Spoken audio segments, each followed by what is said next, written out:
Hello everyone, welcome again to my channel.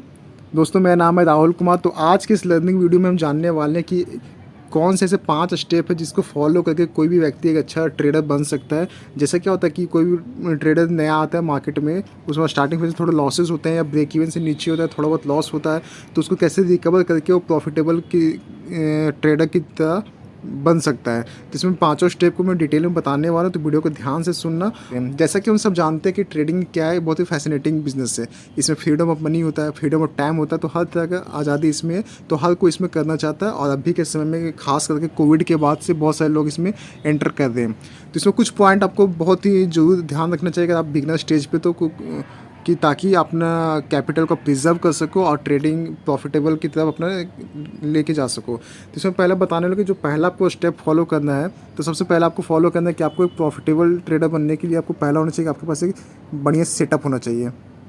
ठीक है, setup यानी मीन्स की स्ट्रैटेजी ट्रेडिंग करने के लिए। ये मैं सेटअप ये कंप्यूटर स्क्रीन लैपटॉप स्क्रीन के लिए नहीं बात कर रहा हूँ। सेटअप मीन्स स्ट्रैटेजी कि किस सेटअप के अकॉर्डिंग आप बाइंग या सेलिंग का प्लान करोगे मार्केट में, तो वो आपको पास फिक्स होना चाहिए। देखिए क्या होता है ना कि अभी चैनल पे आपको बहुत सारे, हर चैनल पर कोई ना कोई स्ट्रैटेजी मिल जाएगा आपको।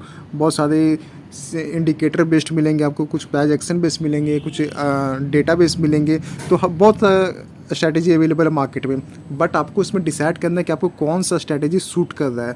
तो जैसे किसी को होता है कि 50 मिनट के ब्रेकआउट पे ट्रेड करते हैं, कोई आवरली कैंडल के ब्रेकआउट पे ट्रेड करता है, कोई आरएसआई इंडिकेटर लगा के ट्रेड करता है। तो सबका क्या होता है ना, अपना अपना टेम्परमेंट होता है, उसके अकॉर्डिंग ही ट्रेड प्लान करता है। तो आपको पहले ये डिसाइड कर लेना कि मुझे कौन सा स्ट्रैटेजी सूट करता है। तो सपोज आपको मैं रफली बताता हूँ कि 15 मिनट का कोई 15 मिनट ब्रेकआउट स्ट्रैटेजी है कि पहला 15 मिनट कैंडल बनेगा मार्केट का, कोई बैक कैंडल ऐसा फॉर्म हो रहा है ऐसा, तो इसका ब्रेकआउट होगा, ऊपर ब्रेकआउट होता है बाई करूँगा नीचे का स्टॉप लॉस डाल के, और अगर नीचे ब्रेकआउट देता तो नीचे में सेल करूँगा ऊपर का स्टॉप लॉस डाल के। ठीक है, तो ये आपको कंडीशन पहले से डिटरमाइन होना चाहिए, पहले से आपको पता होना चाहिए कि मुझे यही सेटअप फॉलो करना स्टार्टिंग में।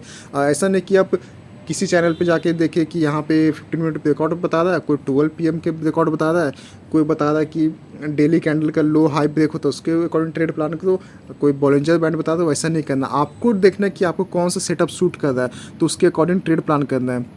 तो सपोज कि आप, मैंने बताया कि आपको एक सेटअप फाइंड कर लेना, तो आप कोई भी जाके चैनल में रैंडमली किसी भी चैनल पे सर्च करो, 5-10 सेटअप देखो, सबको बैक टेस्ट करो अपने कंप्यूटर पे, अपने लैपटॉप पे, अपने मोबाइल पे, और उसके बाद डिसाइड करो कि हाँ मुझे ये 2 सेटअप है, या तो ये एक सेटअप ज़्यादा बेहतर होगा, एक सेटअप नहीं तो आप 2 सेटअप को आप अपना फाइंड करके उसको उस पर स्टिक दो, बोल कि इस पर मुझे बाय सेल करना है, चाहे मार्केट कहीं भी जाए मुझे कोई फ़र्क नहीं पड़ता। मुझे अगर 15 मिनट ब्रेकआउट पर, जैसे मैंने बताया एग्जांपल दिया सेटअप का, अगर उसके ऊपर ट्रेडिंग करो तो 15 मिनट का ब्रेकआउट अगर कैंडल बंद है तो ऊपर बाय करेगा, ऊपर निकलेगा तो हम बाय करके चलूँगा, और नीचे निकलेगा 15 मिनट कैंडल तो मैं सेल करके मार्केट को ट्रेड करूँगा।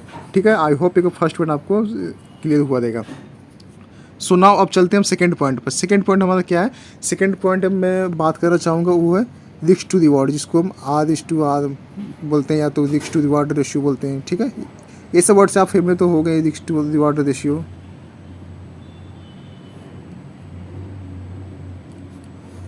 ये बात को क्यों ध्यान रखना कि जैसे हम पहले ट्रेड डिसाइड करते हैं, कोई भी ट्रेड जब लेते हैं हम, तो हमको पता था कि बाइंग का लेवल हमारा ये है और स्टॉप लॉस हमारा ये लेवल पे हो सकता है। तो उसमें देखें अगर स्टॉप लॉस जाता है कोई भी ट्रेड में, हम जनरली क्या होता है ना, कोई भी नया ट्रेड आता है तो मार्केट में बाई करता है और उसको सोचता है कि मुझे अब सीधा प्रॉफिट होने लगेगा। तो ऐसा नहीं होता, कभी होता है कि आपने बाई किया यहाँ पे, वो रिवर्स आके आपको एसएल लेके मार्केट चला गया, स्टॉप लॉस हो गया। तो आपको ये डिसाइड करना है कि मैं मार्केट में अगर ट्रेड ले रहा हूँ, कोई भी बाइंग साइड ले रहा हूँ, या तो बाइंग का साइड ले रहा हूँ, या तो सेलिंग साइड ले रहा हूँ, तो मैं कितना एसएल दे रहा हूँ और उसके बिहाफ में मैं कितना रिवॉर्ड ले रहा हूँ। उसी को बोलते हैं रिस्क टू रिवॉर्ड। सपोज मैं एग्जांपल की तरह बताता हूँ आपको। तो चलिए एग्जांपल लेते हैं कि समझो एक कैंडल फॉर्म हुआ है, मैं वही सेटअप रखता हूँ आपको। चलो 15 मिनट का कैंडल फॉर्म हुआ, 9:15 से लेकर 9:30 बजे तक का। इसका हाई ब्रेक हुआ, मैंने बाई किया यहाँ पे, स्टॉप लॉस यहाँ पे, और ये मैं मान के चलता हूँ कि ये जो हाई है 100 का, और स्टॉप लॉस जो है 94 का है। ठीक है, तो मतलब मेरा जो स्टॉप लॉस हो गया 6 रुपीज़ का। तो मेरा जो टारगेट इसका भी यहाँ पे होगा, जो मिनिमम टारगेट में मार्केट से कैप्चर करने की कोशिश करूँगा, वो हो जाएगा 12 रुपीज़। आई होप इतना तक आपको समझ आएगा कि 6 रुपये का मेरा स्टॉप लॉस है, तो उसका दुगना 12 रुपये का टारगेट मुझे चाहिए मार्केट से। तो इसको ये हो जाएगा 1:2, ये रेशियो हो, इसको बोलते हैं हम R/R रेशियो। ठीक है, यहाँ तक आई होप आपको समझ में आ गया होगा।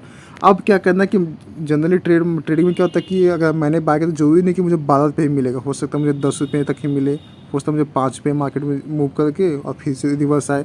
तो ऐसा नहीं कि हमारे अगेंस्ट हमारे फेवर मार्केट यहाँ से चले गया, हो सकता है 100 से 105 तक यहाँ मार्केट गया और उसके बाद से रिवर्स आना स्टार्ट कर दे तो हम फिर से यहीं पे स्टॉप लॉस लें। तो ऐसा नहीं करना आपको, वो सब में थोड़ा अपना माइंडसेट रेडी रखना कि किस तरह से मुझे ट्रेड को प्लान करना है। तो देखो कैसा होता है, मैं बताता हूँ इसमें आपको। सपोज़ मैंने 100 पे बाई किया, ठीक है, 100 पे बाई किया और 100 से लेके चला गया 107 तक। 107 तक गया, मतलब मेरा पहले जो स्टॉप लॉस तो 6 रुपये था, उससे पहले मेरे को अभी 7 रुपये टारगेट दिखा रहा है। तो आपको सबसे पहले इमीडिएट काम क्या करना है कि आपको जो स्टॉप लॉस यहाँ रखा था 94 पे, अगर जब ये प्राइस 100 से 107 के ऊपर मूव कर जाता है तो जो हमने स्टॉप लॉस 94 पे रखा था इसको उठा के हम यहाँ पे रख देंगे, means 100 k, means cost to cost CTC बोल सकते हैं, कॉस्ट टू कॉस्ट जहाँ पे मेरा बाइंग प्राइस था या तो उसे 1 रुपये नीचे रख के हम जैसे 94 था इसका स्टॉप लॉस मेरा हो जाएगा, अगर यहाँ तक चला जाता है 1:1 अचीव करने के बाद, मतलब जितना हमने स्टॉप लॉस प्लान किया था अगर उतना पहला टारगेट मिल जाता है जिसको फर्स्ट टारगेट बोलते हैं, तो हमको स्टॉप लॉस अपने ट्रेल करके ले आना है बाइंग प्राइस पे, या तो अगर शॉर्ट के तो सेलिंग प्राइस पे। तो मेरा स्टॉप लॉस इस कंडीशन में हो जाएगा 100 रुपये। तो अब यहाँ से क्या होगा ना कि अगर मार्केट अगर समझो 107 से फिर से उल्टा आना स्टार्ट किया, सपोज 107 से फिर से उल्टा आना स्टार्ट किया, नीचे गिरना स्टार्ट किया, तो आपका यहाँ पे कुछ नहीं जाने वाला है, बिकॉज आपने स्टॉप लॉस 100 रुपये ऑलरेडी कर चुका। तो यहाँ पे आपको स्टॉप लॉस 0 रुपीज़ होगा, या तो फिर जो सम ब्रोकरेज चार्जेस जो होते हैं वो होंगे, बाकी जो 6 रुपये था आपने बचा लिया। तो एक बात हमेशा ध्यान रखना कि ट्रेडिंग में आपको अपना कैपिटल बचाना बहुत ही इंपॉर्टेंट है। कैपिटल अगर बच गया तो ट्रेडिंग में सस्टेन कर जाओगे लंबे टाइम में, आने वाले दिनों में। इसलिए हमेशा 1:1 जब अचीव होता है, मीन्स जितना आपने स्टॉप लॉस पहला प्लान किया अगर पहला उतना टारगेट चला जाता है, आपको क्या करना है, आपको स्टॉप लॉस को उठा के जहां आपका बाइंग प्राइस था वहां पे लेके रख देना है। अगर रिवर्स आता है तो हम कॉस्ट टू कॉस्ट पर निकल जाएंगे, थोड़ा मोड़ा ब्रोकरेज पे निकल जाएंगे। अगर यहाँ से भी 107 से फिर जाके हो सकता है कि 110, 115, 110 चला जाए, 112 चला जाए, तो हम यहाँ पे फिर अपना ट्रेड को ट्रेल करते चलेंगे, 1-1 रुपये ऊपर बढ़ाते चलेंगे। अगर 110 आ गया तो अब हमारा टारगेट क्या था 12 रुपये था, लेकिन हमको 110 तक आ गया। तो ऐसा नहीं कि यहाँ पे हमको कॉस्ट टू कॉस्ट पे निकल जाना, फिर हमको 1:1 पे निकलना। मीन्स अब जो हमारा स्टॉप लॉस पहले 94 से 100 गया, अब 100 से हमारा स्टॉप लॉस 105, 106 पे जाएगा अब यहाँ पे। अब इसके बाद 110 के ऊपर निकलता है तो वेल एंड गुड, अगर उससे रिवर्स आके फिर नीचे आके 105 के ऊपर नीचे आता है तो हम 105 पे निकलेंगे। तो इस ट्रेड में क्या होगा कि आपको कुछ भी नहीं तो 5 रुपये का बेनिफिट होगा, भले 1:2 ना मिला बट आपको 5 पे आप मार्केट से घर लेके आए हो। तो आई होप आपको रिस्क टू रिवॉर्ड आपको समझ में आया होगा। अब हम बात करते हैं थर्ड पॉइंट पे। तो जो तीसरा पॉइंट इंपॉर्टेंट है वो है पेशेंस। ये जो वर्ड है फ्रेंड्स, ये आपको पूरा ट्रेडिंग हो या कोई भी करियर हो, लाइफ हो, कहीं भी हो काम आता है, जिसको हम हिंदी में क्या बोलते हैं, धैर्य बोलते हैं, धीरज रखना बोलते हैं ना गांव में कि धीरज रखो अपने, तब आगे आपको फल मिलेगा कार्य का। तो आपको ट्रेडिंग में पैसेंस रखना बहुत ज़रूरी है। तो पेशेंस रखने का मतलब मैं बता रहा हूँ कि जैसे मैंने बताया कि आपको अपना क्या करना है, प्लेट सेटअप फाइंड कर लिया, ठीक है, सेटअप फाइंड किया मैं वही एग्जांपल है 50 मिनट ब्रेकआउट पे कि मुझे यहाँ पे बाई करना है, 9-15 कैंडल है तो मुझे यहाँ पे बाई करना है, यहाँ पे मैं स्टॉप लॉस रखूँगा। अब आपको ऐसा नहीं कि ऊपर नहीं ज़्यादा नीचे नहीं ज़्यादा तो मैं दूसरा सेटअप फाइंड कर लूँगा, ऐसा नहीं करना है। फिर इसको आप क्या करो, वेट करो, हो सकता है यहाँ पे 4-5 कैंडल ऐसे से बनता था यहाँ पे, और यहाँ पे बज गया 12:30 हो गया, फिर आपको आप तब तक परेशान हो गए, मुझे ट्रेड ही नहीं मिला, मार्केट कहीं जा नहीं रहा है।